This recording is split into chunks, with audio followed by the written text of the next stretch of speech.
Hey girls. All right, y'all, so I'm over here getting the beauty room together.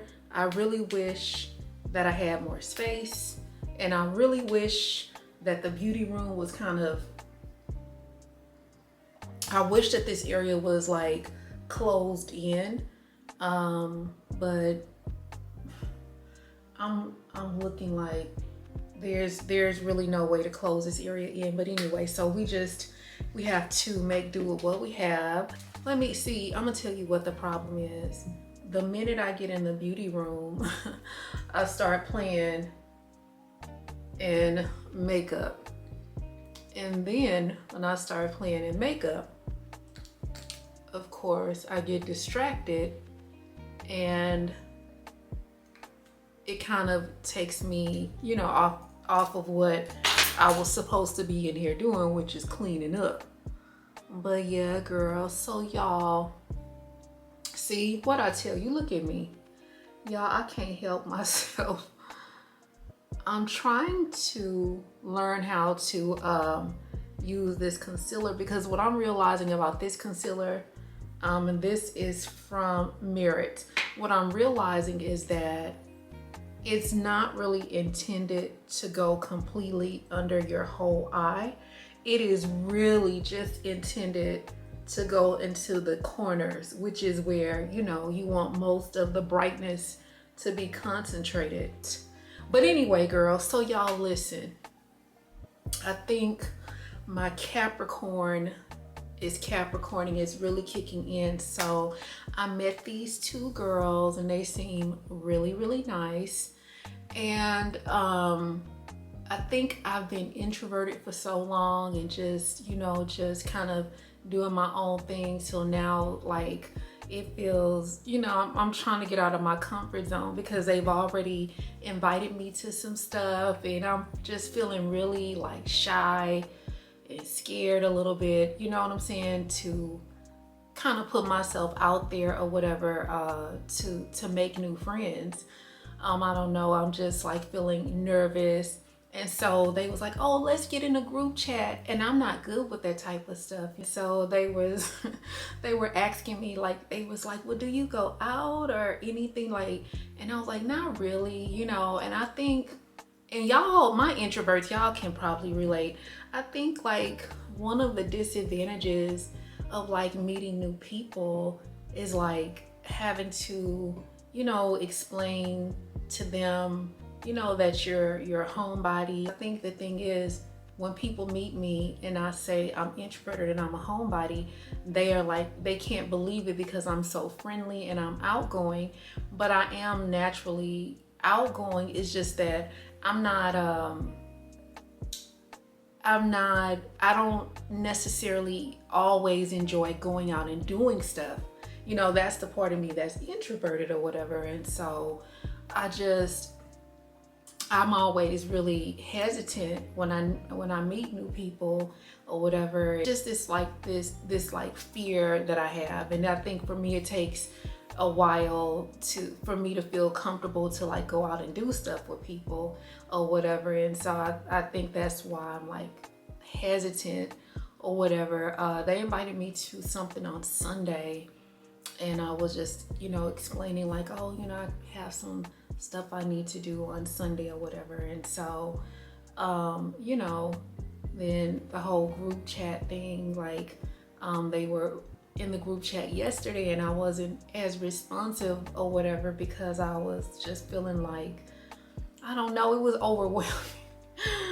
Y'all, I felt overwhelmed. It's a lot. They see that you have this really fun, like bubbly, quirky personality, and so it's like it doesn't really go together with like a person with a personality like that. You would think like they would really love being on group chats and outings and stuff, but for me it's just kind of like that fear of the unknown, scared, you know, the scared part of, you know, just meeting new people and stuff or whatever. And you know, so I think that that's kind of just, you know, where I am with it. And then on the other hand, I don't want them to think like I don't want to be cool with them or whatever. But I think for me now in life, I tread lightly. I just want to tread lightly. And I think like when you first meet people, they immediately, for me anyway, like when I first meet people, they really like me and they be like, let's go out, let's do something, let's do this. And then like I just be feeling like very scared. And I think the reason now I'm like the way that I am is because, you know, in the past I was, you know, would be fast friends, and my friendships, I take my friendships very seriously, and they typically last for a long time or whatever. But I've definitely had some situations where the friendships didn't last, and I'm not used to that, you know what I'm saying? And I'm like, I hold friendships more important than like romantic relationships. And that's because I was born in a house full of girls, and it was just me and my mom and my two sisters, and you know, and so it's like I grew up being taught to value, you know, relationships with women. And so when those things don't work out, it makes me really, really sad. It really hurts me when those friendships and stuff don't work out. And it's like, it takes me a really, really long time to heal from that type of stuff, you know what I'm saying? And so I think that's why I get scared now when people want to be my friend and stuff, and because I be feeling like, am I gonna be able to like keep up with the friendship, you know what I'm saying? And what I mean by that is like texting back and forth and that type of stuff or whatever, because for me, it's a lot. It's just a lot. And then again, just that, you know, just that fear of whatever, of like, you know, you want the friendships and stuff to work out. You want things to work out or whatever. And so maybe that's why I feel hesitant or whatever. And so yeah.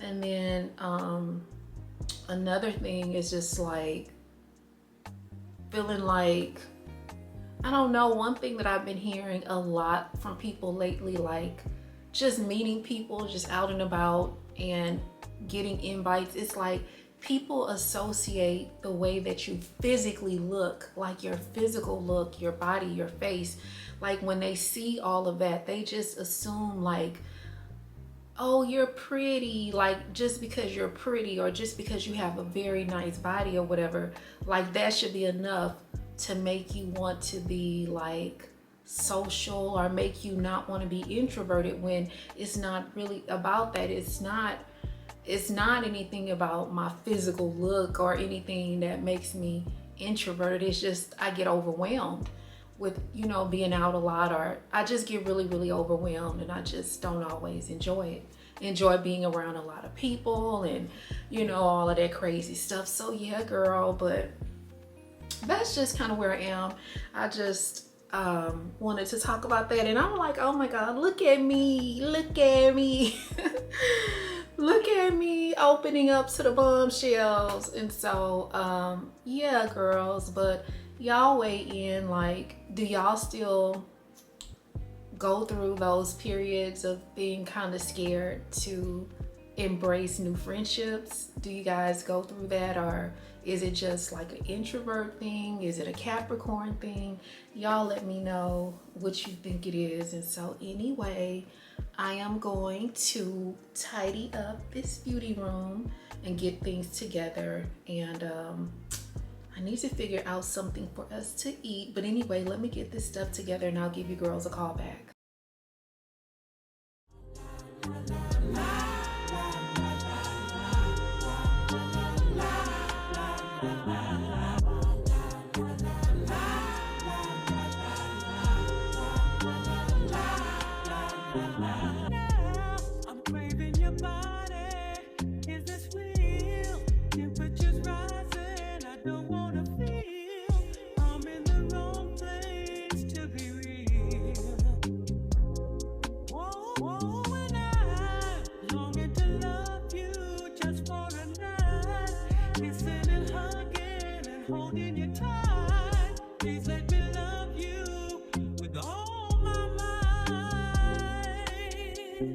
Reasons, the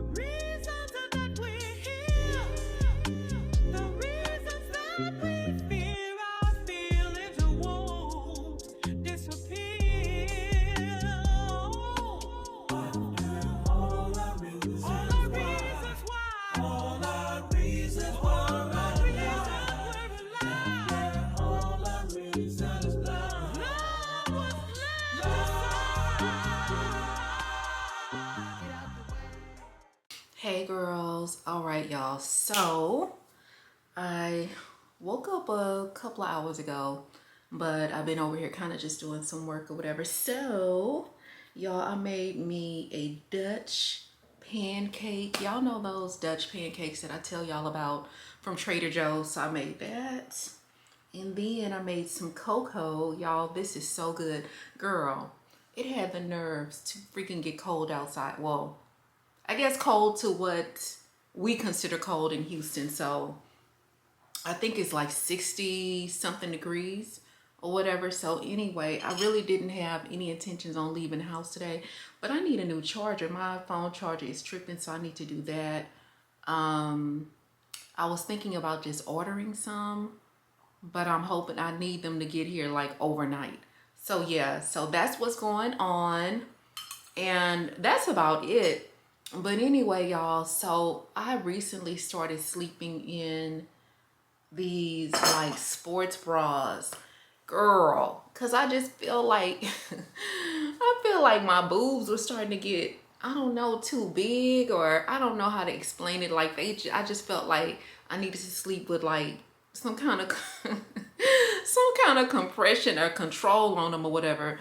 Y'all, plastic surgery is a trip because I have already seen the difference. So I've been sleeping in like either a compression bra or either like a sports bra like this. This isn't a compression bra, it's just a sports bra. So I've been sleeping in it like for the last 3 nights.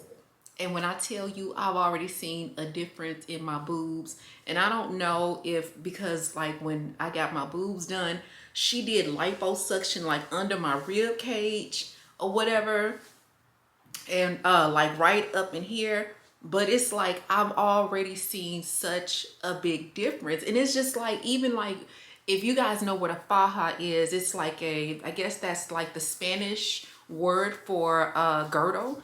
Even if you've had surgery and you start wearing your faja again, even if it's been years and years later, your body, you'll see your body changing. Like, girl, before the fire, y'all, I had a collection of fajas. I was addicted to my faja. Like, it got to the point where after a year, my doctor was like, okay, Rochelle, that's enough. You don't need to wear it anymore. I don't know why I feel like my wig is super low, but anyway, she was like, you don't need to wear your faja anymore. That's enough. And it was just addicting because when I had my surgery, I'm trying to think, I think I had my second surgery probably like in April. And so April of 2019, I think. Can't remember, y'all. I have to look at all my paperwork. But anyway, so my first surgery, I wore my faja for a long time. And then my second surgery is when I wore the faja for a year. So my second surgery is when I had to go in for a BBL revision and boobs, to get my implants done or whatever. So when I went in and did that, the doctor pretty much, y'all, she lipoed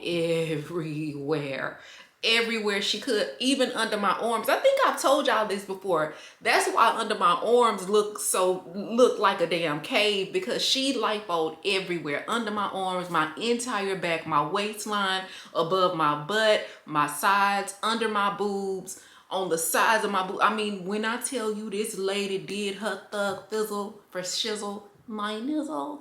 But anyway, so she had given me a faja. Then when I came home, I had already had 2 fajas from my previous surgery. So baby, when I tell you, I would take my shower and I would do like my own wood massages, because I had 10 massages in DR. Then I would do my wood massages in Houston. Like, I had like this wooden beaded like massager, and I would just like do back and forth on my back and on my stomach and on my sides or whatever.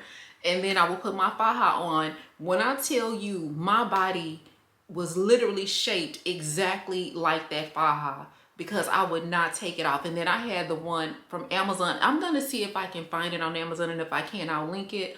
But it basically snaps and then it zips, and then it just sucks you in, and it just molds you and just makes you look like a literal walking hourglass. So anyway, she would kind of just periodically check up on me on WhatsApp, And so, you know, she asked me how I was doing or whatever. So I had sent her my results. This was almost a year into my last surgery. And so she was like, oh, you look great. And I was telling her I still wear my faja. Girl, she was like, please, it's time to let the faja go. But y'all, I was so addicted. It's like, it just felt like a second skin. And it just felt like if I didn't have my faja on, I didn't feel like, I just didn't feel tight. You know what I'm saying? Like, I just felt like my skin, like my bones and everything was gonna collapse if I didn't wear my faja or whatever. And it was just this feeling of security. You know what I'm saying? And I think that's what it is. And then slowly I just got away from wearing it, just very, very slowly. But y'all, I loved it so much. So anyway, girl, I didn't went into a whole faja rant, girl. But yeah, so I really enjoyed just wearing my faja and stuff. And I hate that I lost my fajas in the fire.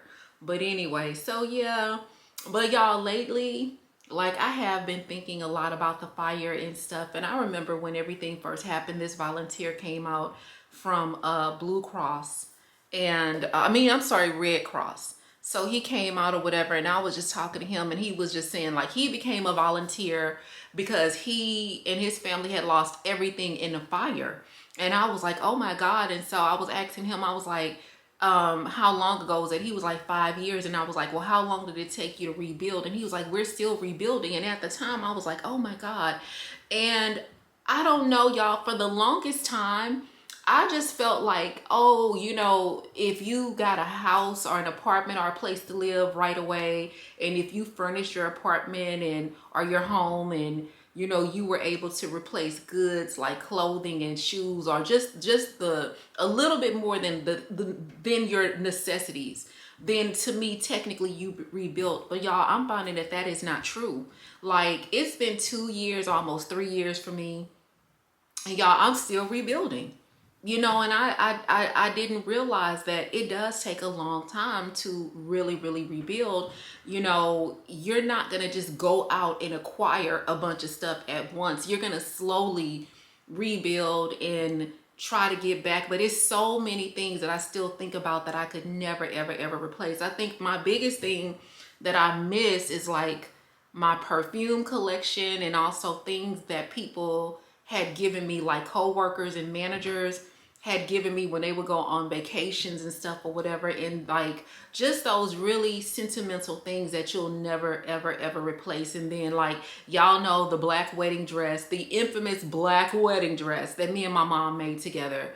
Just, I think about how beautiful that dress was, and, you know, just things that you know, you'll never replace, while also, you know, just thinking about the rebuilding process. And oh, it does take a while, but you know, I think we all get there, you know what I'm saying? And so I often think about that. And I also think about, like, where would I be, like, if the fire would have never happened? How far along would I be on my journey on YouTube and just all of the other things that I aspire to do? Just like, where would I be or whatever? So yeah, I'd be thinking about that. But anyway, girls, let me eat my breakfast real quick, and then we're probably just gonna throw something on and just go run like some super quick errands. It's not gonna be nothing too glamorous because you know, I don't really feel like being out of the house like that. So let me eat this, we'll get dressed, and then we'll go run some errands, and then we'll come home. That makes sense. Yeah, definitely not trying to ask you a bunch of questions about your appointments at 4 o'clock. But people are also asking me, like, why do you have this day off or that day? There's too many days. Why are you taking 26 days off? It's like, it's more than a month's time of work in a given year, right? That's kind of like a big vacation to me. if it was all at the same time, would that make a difference? No. Okay. I mean, I'm spreading it around over several months. It's not like, I don't understand what the big deal is. I'm not. You're telling me on one hand to like put all my stuff out because just in case a in-person meeting comes up, I might be seen as like trying to not go to it because I didn't put my calendar appointment in at the right time. But now you're saying, don't take these days off because you might, like, it's too many. I didn't say don't take these days off. I did not say that. I'm not questioning anything related to your 25, 26, however many total days off it becomes in a whole year. If you want to take the time off and you have the time, go for it. What I'm looking for is any disruption that it's going to cause to what we do here in the office. Okay, other managers have left for a month at a time. Yeah, and they talk to me in advance and explain why they're taking so much time off or whatever X amount of time. Yours are different. Yours come in as just, I'm out of the office, boom, take it or leave it. Like, no explanation, no at our one-on-one meetings, no, hey, you know what, oh, I need this time off to do this, this, and this. So it's different. Everybody kind of approaches it differently. Your approach is, I'm just going to put it on the calendar, boom, out of office, later. But I don't feel like I need to tell you I have a mammogram or I have a whatever appointment. It doesn't need to say that. We talked about Steven saying that he's getting a colostomy and he's getting Everything and pick up the phone and reply right away. So, okay. That makes sense. Yeah, definitely not trying to ask you a bunch of questions about your appointments at 4 o'clock. but people are also asking me, like, why do you... What we just listened to was a call on TikTok. This lady ended up getting terminated because she wanted to use her vacation time because the company, I guess they just don't understand. I don't know. I'll have to go back and try to figure all of that other stuff out. But long story short, they kept calling her after hours and she had vacation scheduled throughout the year, but she didn't want to tell them what the specific days were. So they had a meeting coming up. She said she wouldn't be able to attend because she took the day off. They wanted to know why. It's just things like that that make me have an issue with corporate America. It's just things like that, or just working for other people in general. You know, I've definitely had my fair share of experiences where, you know, everybody was going to be working from home or either going to be off around the holidays. And then, of course, when I asked for one day off, it was a whole issue. And it's just things like, I can't sit up here and say that all of my experiences in corporate America were awful, because when I worked for the engineering firm, EMOS Engineering, that was the best job that I had. Or, you know, it was just the best work. Well, the best work environment. I feel like these companies feel like they own you. But when I listen to stuff like that, it's just like, God, I hate to say this, but it's like, listening to that, it just makes me feel like, girl, I would rather go back to driving Uber than to dealing with that, because it's just too much. The level of stress. And then too, like, I think about the fact of like, it's so many people depending, you know, we're all depending on our jobs. It doesn't matter what job we have, but it's just like the level of stress that these companies put on you. And I feel that it's worse now because they know the economy sucks and they know you can't quit. You can't, or not that you can't quit, you can quit, but you're hesitant to quit because you need your job. Because who wants to be out here looking for a job? You know, it's basically an employer economy, as in the past, you know, like in the past, it was employee led. And so as employees, we could kind of just move and shake and do whatever we wanted to do. But now it's kind of like they know that it's more people looking for jobs than they are jobs. And so it's like they're making the work environment more strict, more difficult, or whatever. It's just sad. It's sad and it's disappointing that you have all of these companies with these return to office mandates or whatever. And if you don't return to work, one company was like, okay, well, if you don't return to work, then what we'll do is you just won't have the option to get promoted. So people chose to not get promoted. Well, then what happens maybe a month or two later? The people that decided not to go back to work ended up getting laid off. One lady started at the company and she had a remote position. Her house was 2 hours away from the company. Well, guess what? She wasn't able to return, because who's going to commute 2 hours to work and 2 hours home every single day? Nobody. So she ends up losing her job, and it's just sad. And I freaking hate, y'all, I hate that the economy is the way that it is. But you know what? You know, we all do what we have to do. And so it's just one of those things where you just bite the bullet, you deal with it. But just know the tides will turn and the economy will change. More jobs will be available, and then employees will have the flexibility of deciding to, you know, quit their job and do something else if they want to. But right now, the way that things are set up, you really need multiple streams of income. That means a full-time job, a couple of side hustles, and so on and so forth. But anyway, I just wanted y'all to hear that call. But girls, let me get my person. We're going to get in the car, go run a few errands, and then we're going to come home. All right, girl. Oh, Lord. Y'all, that car scared me. Girl, that car scared me. Oh, my gosh. Talking about shaking in my boots. First of all, I had cabin fever, so I just needed to get out of the house for a little while. And I would pick like the coldest day of the week to get out of the house. But anyway, so I wanted to do that. And I wanted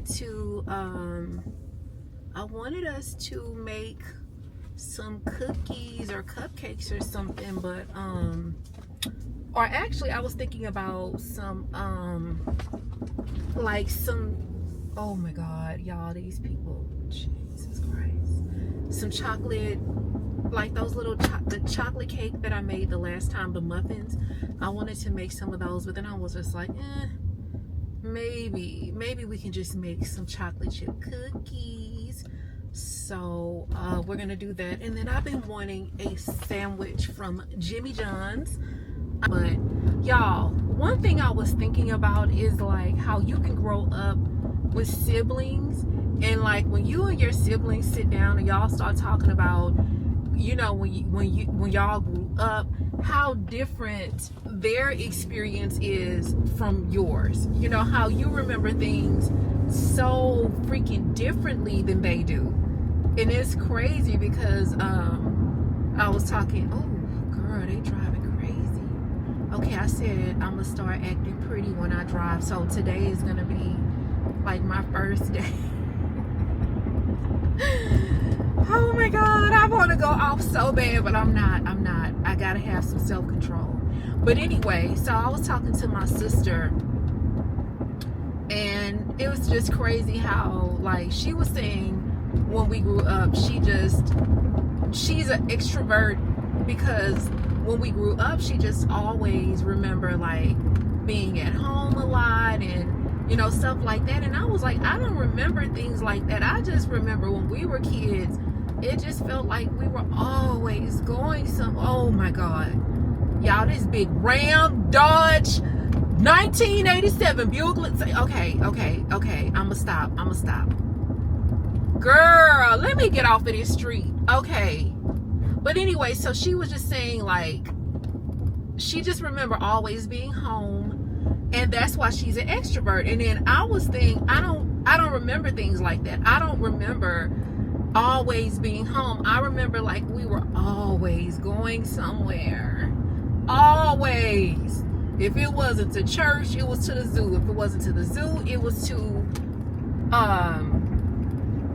yes, baby, let me get up off of this street, cause baby, if it wasn't, you know, it was just always somewhere. It was to the mall, and it's like I was just a really like quiet kid, you know what I'm saying? And I just liked being like at home in my room, reading my books, in my bed, just being pretty. That's it, y'all. Literally, I was such a nerd. Y'all, still a nerd. But I've always been a nerd. Like, I've always been like super curious, but just as a little kid, like that's all I wanted to do, is just read books and just be in my room by myself or whatever. I would play, you know, and you know, stuff like that or whatever, but I never was like a kid who just wanted or had like a whole bunch of friends, and you know, and I just remember, that's just how I remember life. And I'm also the youngest. I think you guys know that about me. But my sister, the one that's like super extroverted, she always had like a lot of friends, and she was always like doing bad stuff. You know what I'm saying? Like I would do bad stuff, but I wouldn't get caught. But she was just always into stuff or whatever. And so she just feels like we were always home. And I'm like, now that I'm really sitting here talking this out, that's because she was always grounded. That's because she was always just into stuff and always getting in trouble, you know? And so I just remember when I became a teenager, like, you know, my mom would be like, oh, we're going to the mall and, you know, stuff like that. And I would be like, I don't want to go. And so I remember one time, girl, my grandmother, she asked my mom, she was like, Rochelle never wants to go anywhere. You know, like basically, do you think she's at home like sneaking boys in or something? Because, you know, maybe that's why she never wants to go. And I just remember my mom saying like, no, like she just likes to be at home. And so I've always been like that, but I just don't remember life just being confined behind these walls and these closed doors. I just don't remember life being like that. Shoes. But yeah, just I enjoy being home by then. Then I did get to the point where as I got a little bit older, I would want to go out and, you know, do stuff or whatever, and I would occasionally, but I never felt like I fit in. And then when I got to college, you know, and I had a little bit more freedom, that's when kind of like more of my social side came out. And of course, y'all know I went to the illustrious PVAMU. So you gotta know how to party, baby. You gotta be a pimp by blood, baby. If you gonna go to PV, and if you not, it's gonna be put in your DNA. They're gonna inject it upon your DNA when you go there or whatever. So I just enjoyed my college years. I really, really did, y'all. I enjoyed my college years. I got in trouble. I did bad stuff. You know, I had boyfriends. I had lots of overlapping relationships. I made the D's list. You know, that's where I really became super polished at public speaking. That's when professors and people, you know, that I held to high regard and that were held to a higher regard on campus started to notice me and notice how good I was at public speaking. And then they started to want me to like lead certain projects and groups. And, you know, I almost went to jail a couple of times. We snuck in a boys' dorm. What else? I played some pranks. So I was able to really just explore every facet of myself in college, just being a bad girl, being a nerd, making the D's list, like all of the things, you know. So I think that's kind of when my little personality really popped out. Like I always been funny, but it really popped out when I went to college. And then after college, you know, I went into the professional world. And then, you know, just throughout my career, people will see different facets of my personality. And I am multifaceted, by the way. You girls know that. But yeah, but anyway, I digress. Let me get back on track. It's just crazy how you and your siblings can grow up in the same house, eat the same food, have the same, you know, well, I'm not going to say the same relationship with your parent, because each kid have their own relationship with their parent.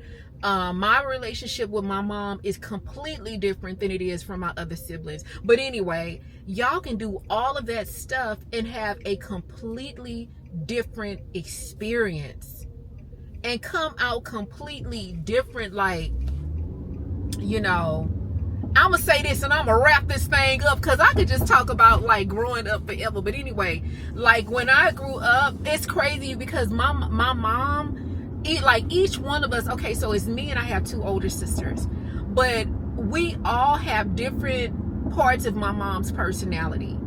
And so like the part of my mom's personality that I have is just like the very like corporate, quick on your feet, you know, I'm gonna catch the shade real quick and then I'm gonna act accordingly side. You know what I'm saying? And then too, like, my mom has a side of her that's kind of like, she's not gonna do too much arguing. She not, you know, she just gonna leave it alone. That's me. But then she also, my mom is a Pisces, but she also has the other side of her that's just gonna eat you up, you know what I'm saying? And that's kind of like the spicier side of her, which is like my oldest sisters. You know, like one of my sisters, she's very, very, like, she's a Sagittarius. She's very confrontational. You know, she don't mind, you know, like if she kind of like, if I see something, I'ma say something. You know, she's like that. And then my older sister, she's a Taurus, but she also has that real like spicy side of her personality. Like she's one of those people, like she always welcomes a nice good argument, and I ain't with none of it. I'm not doing no arguing. We're not doing none of that. I'm just gonna shut down and be quiet, because I truly believe, I'm gonna give y'all this Martin Luther King, Johnny Cochran speech, and we're gonna wrap this thing up. But I truly believe that silence outweighs all of that. Silence is powerful. Silence, and unfortunately, can bring a lot of calm, but silence can also bring a storm. Silence can also be weaponized, you know. And unfortunately, I have used my silence as a weapon, and that's not good, and I know it, and I'm not celebrating that or anything like that. But anyway, I just know the power of silence. It outweighs a good argument any day. But anyway, girls, let's go in Aldi real quick, because I'm finna put y'all on to these olives, girl. Let's go into Aldi real quick so I can show y'all these olives, and then we'll be on to our next destination. All right, girls, we're gonna get these. Unfortunately, the olives that I wanted have been sold out, so hopefully these are good. All right, girls, we are gonna try some gelato. Oh, it's cold. All right, they have triple chocolate, but the one that I have in the bag is like caramel cookie crunch. So we're actually just gonna try that instead of baking some cookies.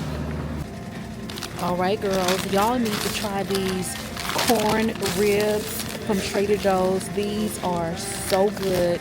They don't need any seasoning or anything, and all you do is throw them in the air fryer for about maybe 10-15 minutes. So I'm gonna get some of these and probably just some corn puffs. Y'all, this weather is changing. That's probably why lately I've been wanting to like get into bed really, really early. Like y'all, last night I was ready to get in bed by like 8:30. Oh my gosh, freezing. Okay, well, it's not freezing, but for me this is pretty cold. But anyway, y'all, so girls, I just met a sexy nerd, but he was like nerd. I'm talking about nerded out. And what I mean by that is, like, first of all, he didn't know he was sexy. That's number one. But number two, he was just like, yeah, so oh my god, like, that's, the camera is like so freaking cool.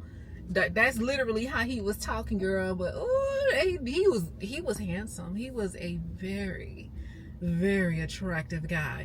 I think like the really attractive guys that are like super like smart and nerdy, those are the guys that I think everybody overlooks. You know what I'm saying? Like, I think like they are really, really attractive, and maybe initially, you know, initially like you are attracted to them, and then when they start talking, it's like, okay, you know, he's a smart guy. But the problem with those types of guys is like they never deviate from that. You know what I'm saying? They always they don't really know how to have like a diversified conversation, or they don't know how to baby, what is you blowing in? So anyway, they don't know how to like have a conversation beyond just the nerd stuff. You know what I'm saying? So anyway, he was just telling me about because he saw the camera or whatever, and then he was telling me about a drone. And he was like, yeah, you know, you should get a drone. Like, you know, the cool thing is it's like tiny, and it like follows you. And I was like, oh, okay, you know. But yeah, girl, he was good looking, but I guarantee you, he does not have a clue that he is good looking. So yeah, but anyway, y'all, we are now headed back to the house. Girl, I done made a million stops. I didn't pick you guys up for all of the stops, but that's okay. So I should be home in a little while, and hopefully the gelato didn't melt too much. But anyway, I'll give you girls a call back when we get to the house. Hey girls. Okay, y'all, so I have to replace the mirror at the bottom. You guys see where it's empty or where there are spaces. So basically I was cleaning one day and I hit the base of the mirror really hard, or accidentally hit it really hard, and it cracked. And so because I actually made this, I have extra mirror tiles, you know, that I'm using to replace them. So let's see. Okay. All right. And y'all, I'm using like a really super duty, well, I can't really say it's heavy duty, but I'm using nail glue. But let me finish this real quick because it looks like the battery is about to die. So let's see if we can finish it before I change the battery out.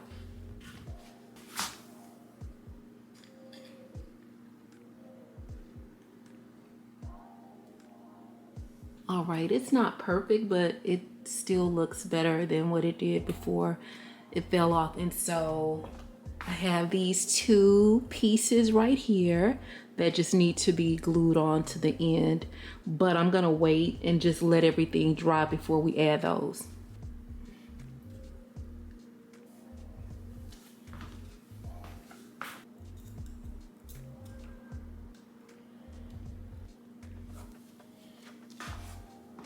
You know what? I'm trying to see. Let's see. Okay, yeah, I have to add one more. I'm just trying to make it even with both sides of the mirror.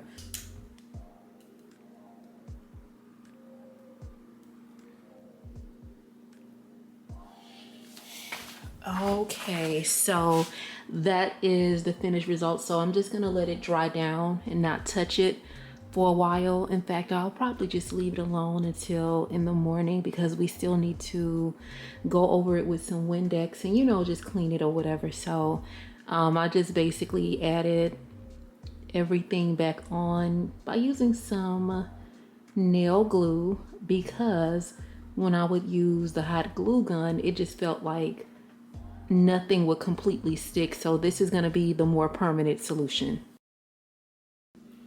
All right, girls, let's try this ice cream. So this is what it looks like. It was supposed to be, they said caramel cookie crunch. Girl, I don't see no cookies, and nor do I see very much caramel, but let's try it.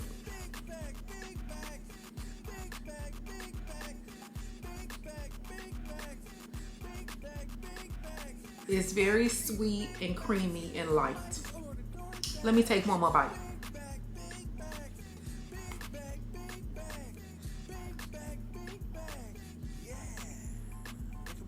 I'm getting a very light aromatic feel, but very creamy, almost kind of like sweet, creamy air.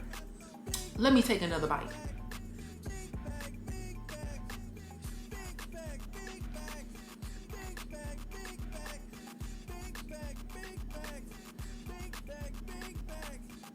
Now, this bite is like a very flavorful, creamy, kind of very light essence of caramel undertone. Let me take another bite.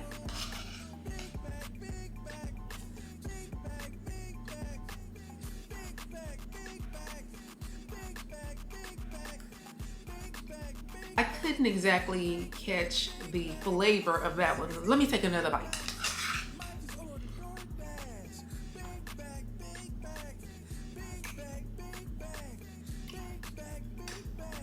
Now that bite has more of like a maybe rubber band type of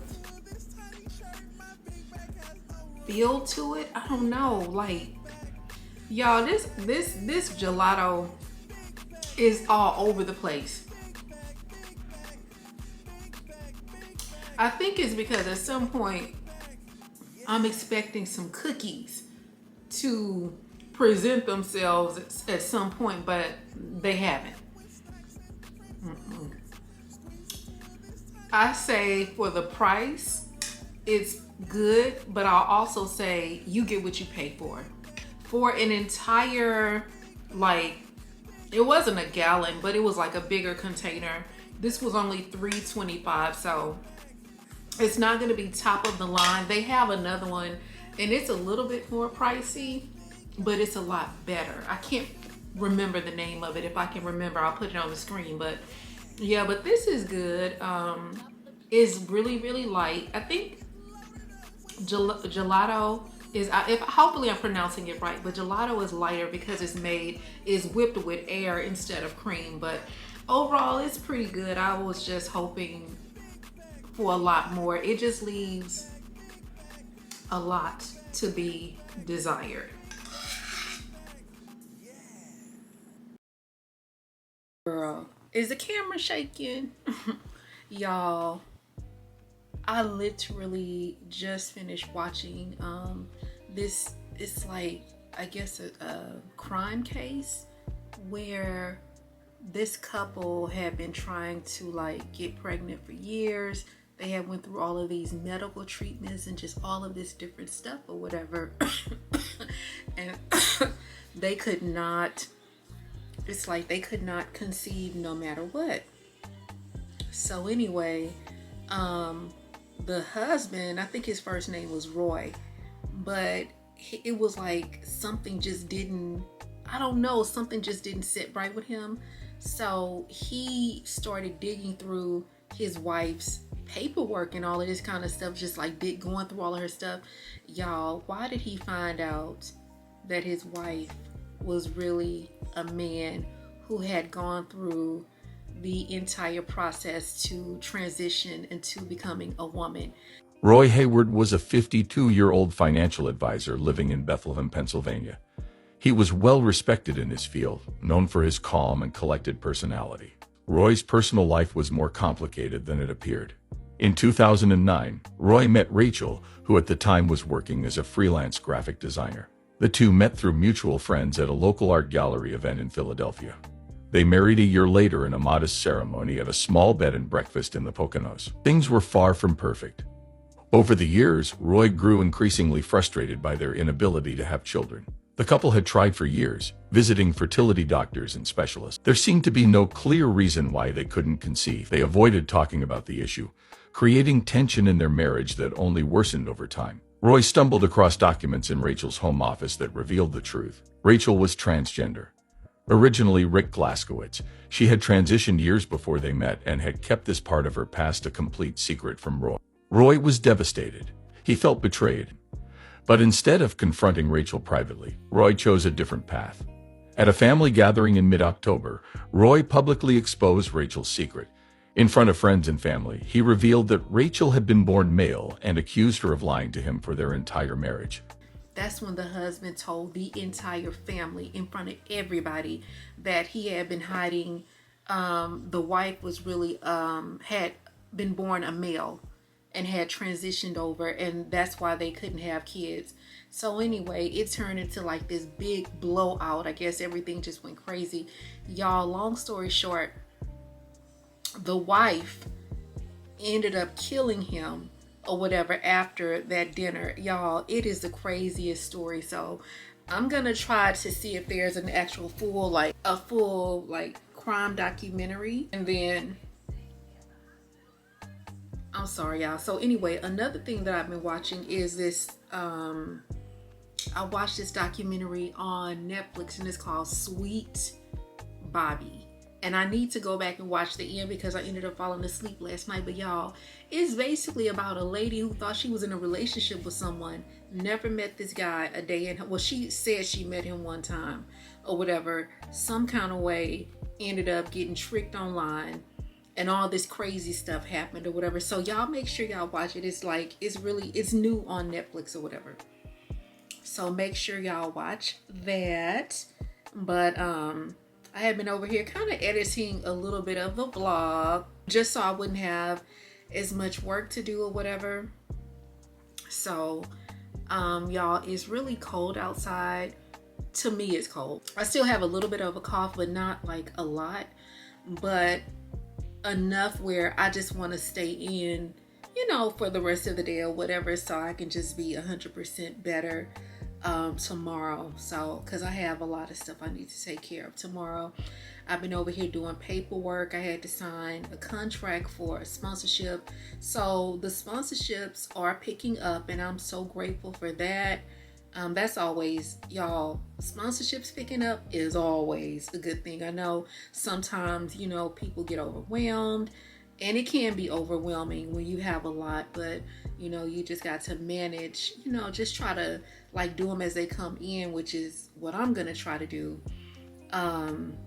But yeah, but speaking of like influencing and stuff, y'all, influencing is not easy. I know a lot of people be thinking like, oh, all y'all do is pick up the camera and talk and show clothes and whatever. That's not true. There's a lot of editing that goes into it.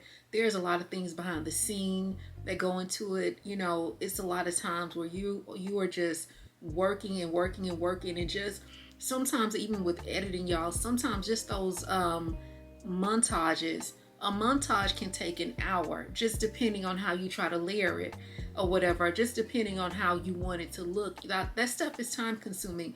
Thumbnails, let's not talk about thumbnails. Thumbnails for me take about an hour or so, and I try to always get my thumbnail done the first day of the vlog, you know. And so once the thumbnail is done, you kind of have to stick to the script of what's going on in the thumbnail, because you know what I'm saying, you want to be true to what's going on in your videos or whatever. And so I have tried to find different ways to make the process easier for me, but one thing that I've been doing to really make it easy is using chat. And so I wanted to just show y'all like a little trick. So what I do now, I log into chat. Y'all know chat is like my best friend. Hold on. Baby, I log in and I'll say, let me tell y'all what I'll say. Because that's how, using chat is how I was able to come up with the thumbnail for this particular vlog that we're in right now. Y'all watch this.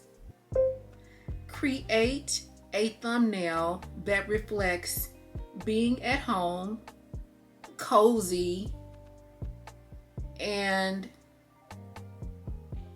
being a homebody. So right now it's creating the image. So it literally came up with an image, y'all. And you know what I'll do? I hope y'all can see this. Hold on. If y'all, you know what? I'll just insert it on the screen. So just by me saying that, it created this image. It says, here's a cozy thumbnail reflecting relaxation, a relaxed homebody. Or here's a cozy thumbnail reflecting a relaxed homebody vibe. If you would like any adjustments, let me know.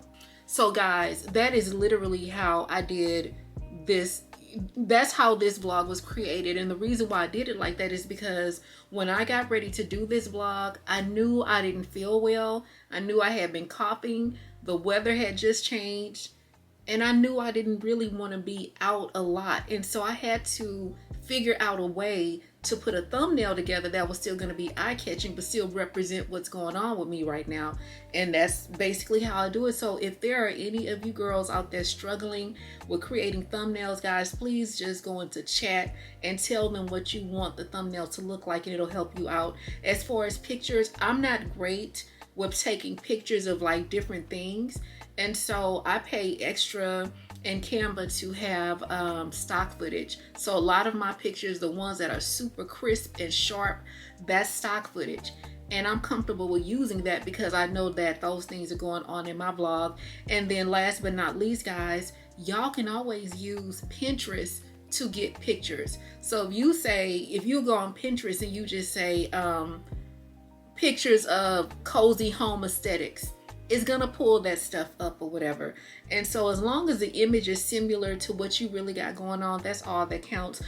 So yeah, I just wanted to give you guys the thumbnail tip, because what I've noticed is, like, since I've kind of changed my thumbnails up, my views have increased. And even on the videos where the views are not as high, the watch time is very, very high. And you know, in other videos, not only is the watch time high, those videos gain new subscribers for me or whatever. And so I'm just always working to be better in this game. You know, this YouTube thing, it is not easy, y'all. It is a lot of work. And it's so many times where you get frustrated and you just want to throw your hands up. You just want to say, forget it. But you can't do that because it's like abandoning your community and your family. And so it just gets really, really tough. And so I'm just here to, like, offer you girls tips and stuff like that. And, you know, because it does get tough. And then sometimes it's like, when things are going on in your personal life behind the scenes and things that you're not ready to share, it makes it hard to get on camera. And I've been talking about that a lot, because behind the scenes, I do have a lot going on that I'm just not ready to share right now. And so it's like, it just messes up like your whole little flow or whatever. So that's just kind of where I am. But I don't even know how long this vlog is going to be. It's probably not going to be that long, but I'm just really hoping that you girls will tune in. But I think what I'm going to do is go ahead and close everything out so I can at least start editing and, you know, just putting everything together. But I'll be back, and, you know, we'll probably do a cute little spend the day with me or something like that. But yeah, I just you know, wanted to close the vlog out with giving you girls just some motivation and some inspirational tips or whatever. But anyway, girls, thank you guys so much for watching, and I'll see you in the next one.